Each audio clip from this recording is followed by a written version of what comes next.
Hi, this is Pamela Wirth with Hello Health Podcast, and today I have Dr. Alexis. Doctor, it is a pleasure to have you.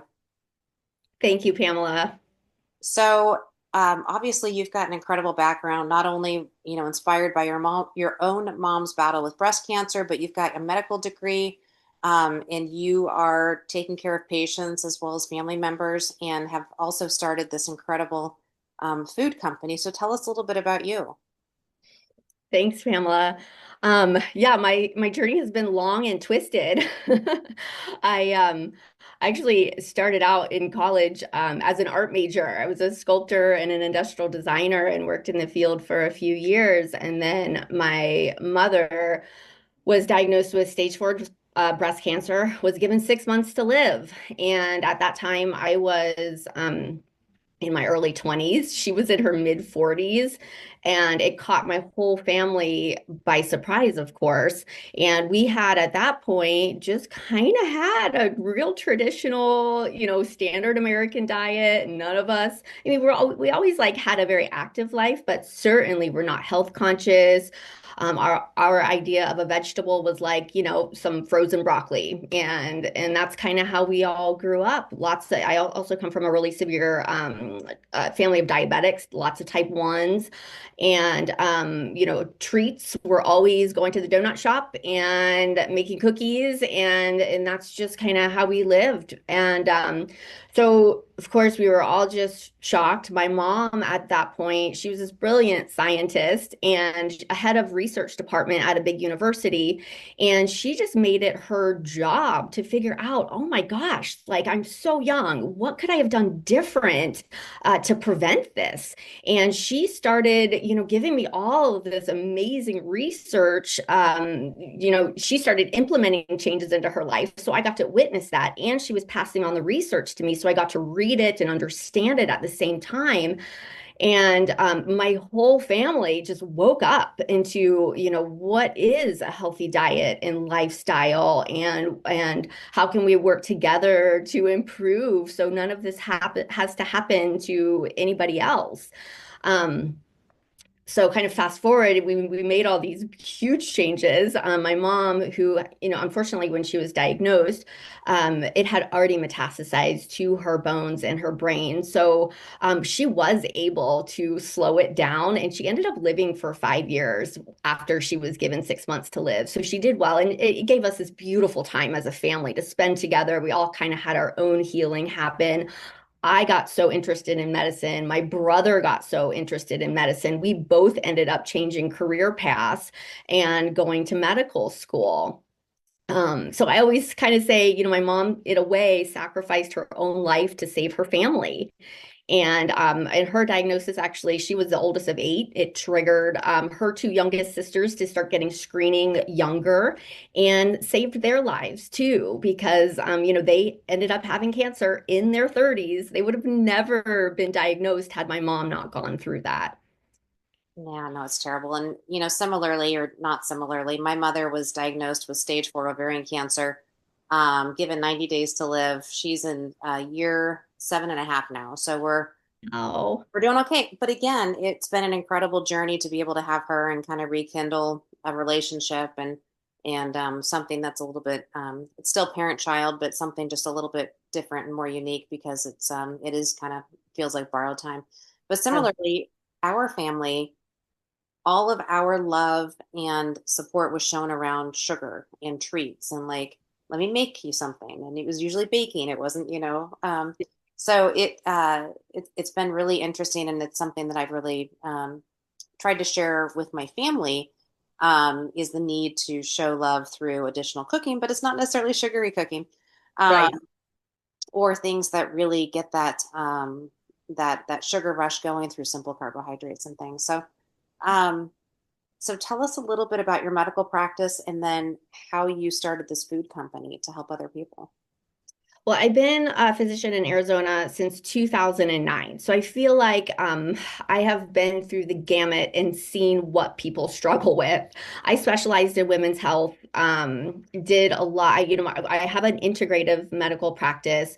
So, we meet people where they are. We do a lot of diet and education. We try to get people off of drugs they don't need. Although if someone really needs a drug, we prescribe it, but we do it only, if it's absolutely, we've tried everything else. So we're really trying to do lifestyle, implementing those big changes and getting people on the road to wellness with proper nourishment. Um, so as human beings, we are wired to like sweet tasting things. It's genetic in us. It's the rapidly digesting carbohydrates, like you say, they give us quick energy. It feels good, and we seek it as humans. We just can't help but not. Um, so I see people struggle. 50% of Americans have some kind of blood sugar or insulin problem. And so it was me having this absolute love to be in the kitchen and baking. It's how I nourish my family, how I love to just even nourish myself. It's how I would unwind after big, heavy patient loads all week. So it was me kind of in the 16 years of seeing what people struggle with and not being unwilling to compromise with my own nourishment and with my own sweet tooth because I love sweet things. I love it. Um, so it was over the years of just kind of loving to use those old school family Betty Crocker style recipes because they still felt good, like nourishing my soul. Yet, how do we modernize those and make them super clean and something I actually want to feed my family? So I kind of figured out this little system of baking in my own kitchen where it was just like cup for cup, 1-to-1 substitutes for flour, sugar, eggs, and butter. And these are, the foundational ingredients in traditional dessert, and also the ones that cause a lot of problems, whether it's, food allergies, sensitivities, or just being unhealthy. And so I was just basically trying to figure out how can I use these recipes, make clean versions. And my family is like, they don't, they didn't want anything that was healthy. So I had to know that these desserts were coming out secretly healthy because they were tough critics. And it's just refining this little swap system I created over the years. And after 16 years of the patient care and really seeing like, oh my gosh, this is like this is a big problem with people. Like people with metabolic disorders, people with just, sugar addictions, people with, the diabetes and insulin sensitivity issues, with cardiovascular disease. 50% of Americans have some kind of cardiovascular disease too. And 50% of us have some kind of food allergy, dietary restriction, or a food sensitivity. So yeah, the Detox Desserts was born out of kind of my love for baking, my love for nutrition, and being unwilling to compromise and figuring out this own little baking system in my own kitchen. Um, so I basically was after 16 years, just kind of it's like I knew I needed to make a change, and this thing was calling me, and so finally I just surrendered to it. It got so big, I couldn't not do it. So luckily, my husband and I own our practice together, and he saw it too. He saw it in me. He's like, I really think you've got something, and I want you to have the freedom to run with it. And, feel free to take a step back here in the practice. I'll lean in and let's make this work. And so that was, back in 2023, I launched my ingredients as kind of an e-commerce store, basically to just simplify healthy baking for people and make it accessible. Because healthy baking, it's complicated. Most of the time, the results are unpredictable, disappointing. So it was my, intent to just simplify healthy baking, allergy-free baking for people. And I launched those. And the feedback from bakers was like, wow, this is so awesome. And everybody else was like, oh my gosh, Dr. Alexis, I love this concept, but I don't want to bake. And so it was very shortly after we launched the ingredients, we're like, oh, well, we never actually intended to start a bakery, but it looks like we need to start a bakery too. So I built out the bakery late last year, and now we've now been drop shipping our desserts all made with our signature ingredients nationally. Yeah, it's going so good. That's fantastic. So tell us kind of some of the ingredients that you found are lower inflammatory on the system that people still enjoy and is actually doctor approved. Yeah, I'm really trying hard to balance macronutrients when we're working with these ingredient substitutes. You know, really pumping in a lot more protein. Protein is what's going to satisfy us, so we're not grabbing for more and more. You know, I'm one of those people. You give me a rack of Oreos, I will eat the whole rack of Oreos. So people that tend to overeat, which is a lot of people, having balanced macronutrients, healthy, good fats, lots of protein, the carbohydrates being low, but the carbohydrates contained within them being very slowly digesting. So you're just getting that nice trickle of carbohydrates for sustained energy. That's what we're going for. So there's a lot of the nutrition science and kind of baking chemistry packed within the baking substitutes. But that's what I've found that, and that's what I've always practiced with my patients when I'm teaching nutrition is balanced macronutrients. And it's not hard. It's like we want 20 to 30 grams of protein at least, breakfast, lunch, dinner. We want a dose of some healthy fat, you know, something, you know, extra virgin olive oil, nuts and seeds, avocados, things like that. And then we want a small amount of slowly digesting healthy carbohydrate. Yeah, so my ingredients are foundational in the Mediterranean diet, which, you know, isn't trendy or sexy, but it's the diet that's most revered and studied for improving longevity and decreasing disease. And that's, I feel like, what we're all going for, long, healthy lives, versus, you know, just being a vegan or a keto or, you know, one of these more trendy diets that maybe work for some people for some things, but long term isn't to promote longevity and decrease disease. Do you have any suggestions for people that are easy things to start with before going all All in with what respect? in terms of cooking or changing ingredients or things that you would suggest in terms of adding into your recipes or your grocery list or things, you know, that I think sometimes people can get overwhelmed by the idea of doing. I mean, well, some people like to do everything all at once. And then some people are like, look, there's only so far I can take my family. And so maybe some easy things to start with, especially with those that are maybe older or younger. Yeah, just tiptoeing into the healthier realm of baking. Absolutely. Getting the white flour out. I'd say that's a great place to start, and getting the white sugar out. So if you can stick to a whole grain, that's really, even if it's not a gluten-free whole grain, just stick to a whole grain. That's gonna way serve your body.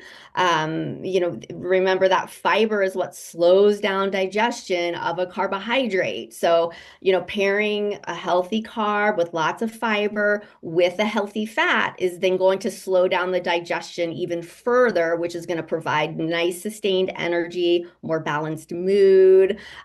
You'll sleep better. So just getting the white flour and refined grains out, switching to whole grains, and the sugar. And in detox desserts, I'm getting all of the rapidly digesting carbohydrates out. So I do not use, you know, honey or maple syrup or even dates with detox desserts. Can you do that in a healthy way? Absolutely, absolutely.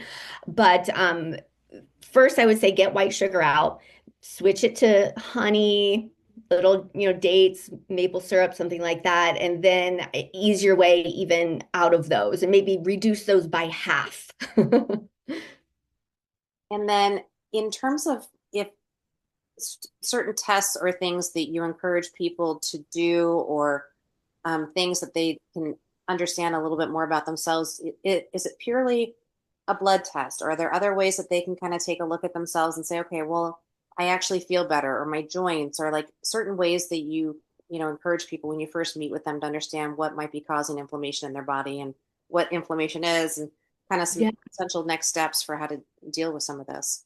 hmm I love what you said about just feeling into your body.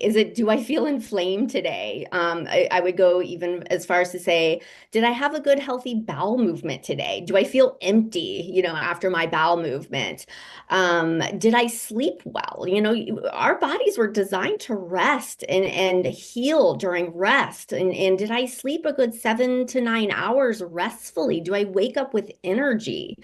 That would be another question to ask yourself. And I know we've all felt days where, we eat bad the day before we wake up and our joints just feel stiff and our brains don't feel quite clear. So yeah, I would just say really pay attention to just like kind of your normal and then a good yearly blood work that is actually complete with a lot of panels that regular doctors don't often do in a yearly blood work. So, besides the basic like liver and kidney function and red and white blood cells, I always do a complete thyroid checkup. I do inflammatory markers like HSCRP. I do ferritin, which is a storage form of iron, also can be with ferritin's high. It's also an inflammatory marker.